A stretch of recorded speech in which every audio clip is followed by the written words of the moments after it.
Olá pessoal, tudo bem? Nós vamos agora. Olá pessoal, tudo bem? Nós vamos agora começar aqui a nossa aula a respeito de. Ah, tá tudo funcionando. Desculpa, gente. Home office é assim, é home, né? Agora esse shows, grito, martelada, eu procurando aquilo. É legítimo, né? Bom, hoje nós vamos estudar um pouquinho a reforma protestante, tá? Em seus vários aspectos. Essa é a aula número 9 do caderno 3, capa, frente de História Geral, tá bom? Um pouquinho, se relaciona, né, só para a gente fazer essa transicionalidade, se relaciona com um conteúdo que nós estamos vendo em filosofia, que é a crise na questão da verdade, em quem confiar, né? Em quem confiar. Essa crise, então, tem elementos aí nas reformas religiosas, mas que também é um aspecto interessante para nós nos recordarmos, uma coisa que eu queria que você lembrasse, que é a afirmação da burguesia, né? Nós estamos vendo aí a afirmação da burguesia. Nós já vimos a afirmação estética da burguesia através do Renascimento. Agora, nós vamos ver a afirmação ética da burguesia através da Reforma, tá bom? Então vejamos. A reforma religiosa, ela vai começar lá na Alemanha, né? Ainda no século XVI. É importante perceber que ela corresponde a uma crise tremenda que a Igreja Católica estava enfrentando naquele momento. Tá? Os padres desrespeitavam sistematicamente seus votos, né? Os príncipes da igreja, os cardeais, bispos, arcebispos, levavam uma vida de Fausto, de luxo, nada parecida com a de Jesus, né, que eles deveriam seguir, que foi uma vida de pobreza, de humildade. Clero extremamente corrupto, vendendo relíquias, como por exemplo, cabeça de João Batista. Dizem que na Europa havia 12 cabeças de João Batista em várias igrejas, né? Pedacinhos da cruz de Jesus. Eram tantos que parecia que Jesus tinha sido crucificado num navio e não no madeiro clássico, né? Pedaços do véu de Maria que dariam para servir como uma lona de circo, tamanha quantidade. Ossinhos da perna do burrinho que tinha levado Jesus para dentro de Jerusalém, numa tamanha quantidade que Jesus talvez tivesse entrado em Jerusalém em cima de uma centopeia e não de um burrinho, né? E esses objetos eram vendidos, essas relíquias eram consideradas sagradas, tinham poder de cura, acreditava-se nisso, né? Também vendiam-se cargos na igreja, era o princípio aí da simonia, vendiam-se cartas de indulgência, o perdão para todos os pecados, vendia-se dispensas, que eram cartas para o perdão de pecados específicos. Então, a igreja realmente vivia uma crise moral absurda nessa época, né? E era preciso também entender que algumas coisas que a igreja considerava como pecado eram as atividades da heresia. A igreja defendia, por exemplo, a doutrina do justo preço e o pecado era considerado lucro. A igreja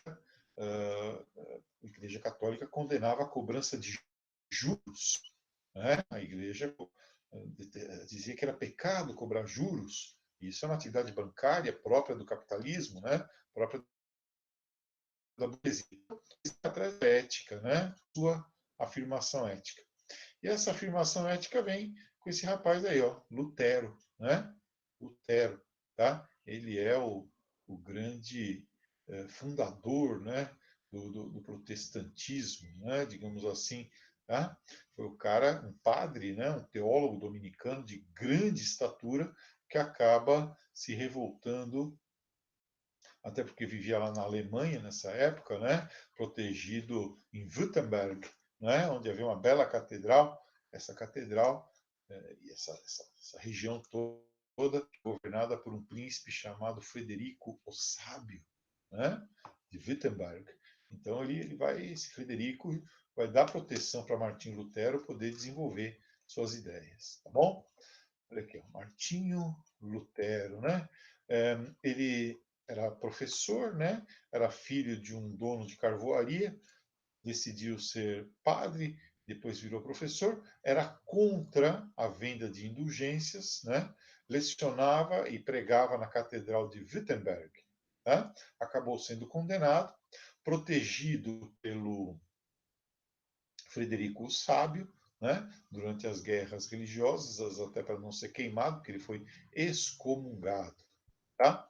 Ele defendia algumas coisas que você precisa lembrar. Aqui é a figura clássica, né, de Martinho Lutero pregando as 95 teses, né, na porta da igreja de Wittenberg, justamente quando o representante da igreja católica, o Tetzel, ia lá na cidade dele para vender indulgências. Né? Olha lá, primeiro, a salvação depende da fé. Não adianta nada você ter boas obras se você não tiver fé de que vai ser salvo. Segundo, o culto tem que acontecer. Tem que acontecer o culto, mas esse culto tem que estabelecer uma relação mais direta entre o fiel e a divindade.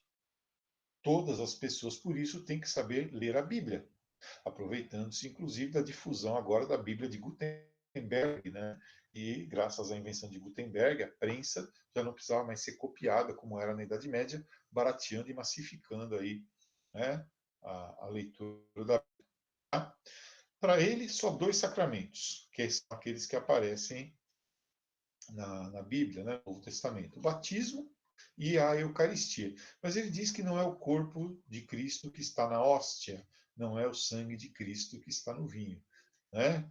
Não é o princípio da transubstanciação, é o princípio da consubstanciação, tá bom? Então Jesus está lá, testemunha, está acontecendo, mas não necessariamente é o corpo e o sangue dele que se transformam, tá?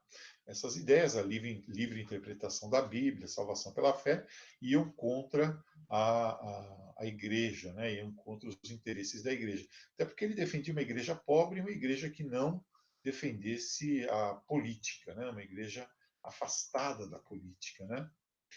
Bom, as ideias dele fizeram tanto sucesso que chegaram aos ouvidos de um teólogo que foi expulso da França, chamado João Calvino, através da Suíça, que já era um lugarzinho ali meio isolado, né, tá? Que era independente do Sacro Império Romano Germânico, tinha enriquecido por conta do comércio. Né? A Suíça recebeu a visita de um, digamos assim, discípulo, né, do Martinho Lutero, o Ulrich Zwinglio, né, que vai lá para Zurique, né, na Suíça, que na época estava sendo assolada por uma peste bubônica, e ele passa a defender, não é, uma nova fé. Consegue o apoio da burguesia, muito forte lá na Suíça, né, por conta do comércio, e se estabelece a paz de Kappel. Né? Quem quisesse seguir a Igreja Católica seguiria, quem quisesse seguir o protestantismo seguiria. E em Genebra, o poder político desaparece, abrindo caminho para esse cara aqui, ó, o João Calvino, né? João Calvino vai lá para Genebra e estabelece uma cidade suíça, né? Estabelece uma espécie de, ele era francês, né? Uma espécie de ditadura teológica, tá?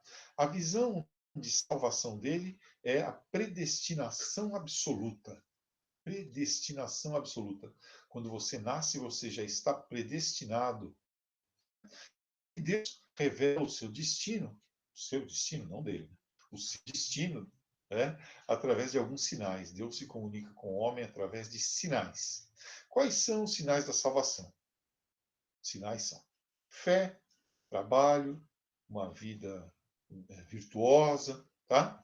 Essas ideias todas, né, acabam sendo adotadas pela burguesia lá de Genebra e depois se espalham por outras regiões da Europa onde a burguesia está se tornando mais poderosa. A burguesia adota, né, esses princípios da fé calvinista. Max Weber escreveu um livro fundamental sobre isso, chamado A Ética Protestante e o Espírito do Capitalismo. Né? Se você puder ler, vale a pena. A Ética Protestante e o Espírito do Capitalismo. Tá? Bem, vamos lá. Primeiro, o que vale é a liderança eclesiástica e não a liderança civil, política. Né? A igreja não tem que ter nenhum tipo de atividade que vá constranger o fiel. A igreja tem que ser autônoma. Cada um pode criar a sua igreja e estabelecer a sua relação individual com a divindade.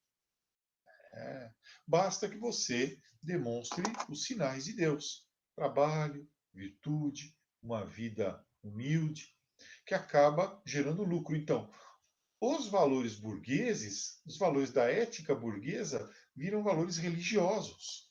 Entendeu? Olha lá, vamos para frente. Isso acaba proporcionando, né?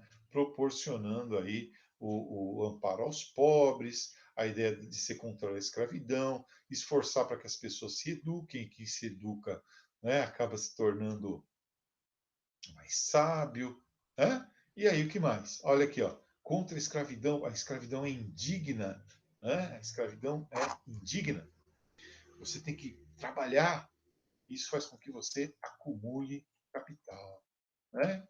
Então, 1536, os pastores passam a ser eleitos, os presbíteros passam a ser escolhidos pelos seus fiéis, né? E nós começamos a ter uma estruturação da igreja anglicana que vai para outras regiões da Europa. Né? Por exemplo, que é a questão dos escolhidos, né? Os huguenotes na França, os reformados na Holanda, os Quakers na Inglaterra, né, os puritanos lá na Inglaterra, tá? Todos acreditando nessas ideias, né? Na ideia de que alguém é escolhido, é a predestinação. Cristo é o nosso Redentor, né? Aonde que está a palavra de Deus? Na Bíblia, nas Escrituras. É ela que deve direcionar a sua vida. Dessa forma, nós vamos ter aí, né, dentro do sistema capitalista, a acumulação. Porque pensa bem, você trabalha muito, leva uma vida sem vícios, sem fumar, sem beber, uma vida humilde, né? Enfim, sem jogar, tá? Você leva uma vida voltada à oração, devotada ao trabalho. Você acumula capital, né? Você acumula capital. E isso é um empréstimo. O dinheiro não é seu, o dinheiro é de Deus. Você tem que multiplicar esse dinheiro. Amém? Então começa aí uma verdadeira revolução, né? Que se espalha os huguenotes na França, os puritanos na Inglaterra, os presbiterianos lá do John Knox na Escócia, enfim, né? O calvinismo se espalha pela Europa burguesa. Finalmente, nós temos aqui os anglicanos, né? Henrique VIII rompe com o Papa, que não autorizou a sua separação de Catarina de Aragão, para que ele se casasse então com Ana Bolena. E ele então tem a seguinte ideia: vou criar uma religião na qual eu sou o Papa e autorizar a minha própria separação. Pronto. E ele cria então aí o ato de supremacia, né? Em que o rei da Inglaterra torna-se representante da igreja anglicana, chefe da igreja anglicana, e o arcebispo de Canterbury, o líder espiritual. É mantido o ritual católico, só que a autoridade do Papa já não é mais reconhecida. Evidentemente, né, que a igreja católica vai reagir, e ela faz isso através de uma reunião aqui, através do Concílio de Trento. Ó, Concílio de Trento, de 45 a 63. Cria-se lá a Companhia de Jesus, né, os jesuítas, o atual Papa católico, né, e o atual Papa é católico, evidentemente. O atual Papa é jesuíta, né, jesuíta Francisco, né, os grandes escritores, grandes pensadores da igreja são jesuítas, né? São soldados de Cristo que vêm aqui para o Brasil, Anchieta, Manuel da Nóbrega, Padre Vieira, todos eles jesuítas, tá?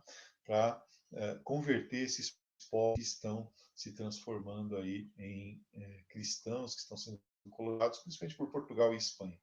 Cria-se o Index Librorium Prohibitorium, que é o índice de livros proibidos, né, que nenhum católico deveria ler. Se ele lesse, ele iria para o inferno, ele seria queimado. E o Tribunal do Santo Ofício é reativado, né, para perseguir, prender e queimar quem for contra o dogmatismo católico. A afirmação dos dogmas da Igreja, como o dogma da infalibilidade do Papa, né? A reafirmação também do juramento dos padres, né?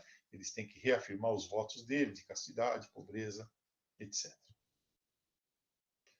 É isso. Obrigado por terem me ouvido até aqui. Trouxe também uma indicação de filme, tá? Para vocês assistirem. Tem no YouTube, hein? Ó, o nome do filme, Lutero. Olha, Lutero. Tem dublado e completo o filme Lutero. Vamos ver um pedacinho?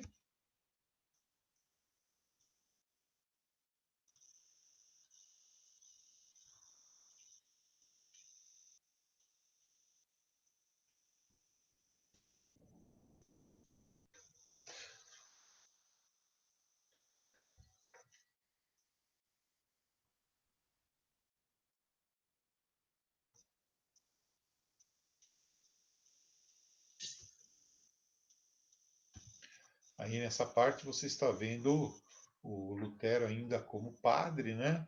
No comecinho tem ele fazendo uma promessa e tal, aí ele como padre, e depois esse acho que é Ralph, Joseph Fiennes, né? Faz o papel de Lutero. Vale a pena assistir, tá? Lutero é a nossa indicação de filme, e a professora Tamara também vai pedir em literatura para você, tá bom? Bem, essa foi, assim, a nossa aula a respeito da reforma, da contra-reforma, né, em seus vários aspectos. Lembrando que essas aulas todas estarão disponíveis no canal do YouTube São José Barreiros Cursos Preparatórios. Tá bom? Boa sorte. Qualquer dúvida, falem comigo. Até mais.